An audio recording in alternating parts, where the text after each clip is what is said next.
Hello, admins!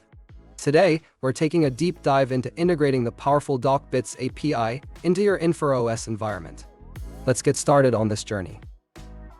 Step 1. Create a new API in Infor OS. Log into your Infor OS, and let's begin by creating a new API.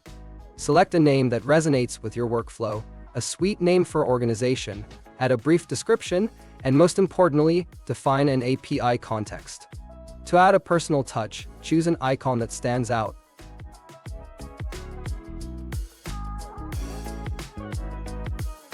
Step 2. Open the Docbits Swagger URL, which can be found at api.docbits.com. This is where the magic happens. Get ready to copy the key information you need for the integration. Step 3. Define target endpoint URL. Back in Infor OS, paste the Swagger URL from Docbits into the target endpoint URL. This connection is the bridge that links your systems together. Step 4. Set up proxy context and security. Define a proxy context to keep things organized and streamlined.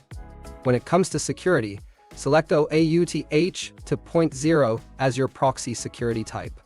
And for that extra layer of security, use an API key. Step 5. Add API key in header in the header section. Use XA key as the key for your API key. Remember, you can find this key in the Docbits integration settings. It's like the golden ticket that grants access. Step 6. Save your new API. This is where it all comes together. Hit that save button. Your new API is now linked with the incredible capabilities of Docbits. You're almost there. Step 7. Documentation with Swagger. For clear documentation, create a new one and choose the Swagger option.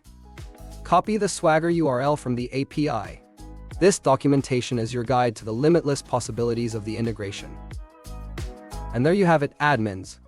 You've seamlessly integrated the Docbits API into your Infor OS environment. With just a few steps, you've harnessed the power of two incredible platforms. If you need further assistance or have questions, don't hesitate to reach out to our dedicated support team. Happy integrating and innovating!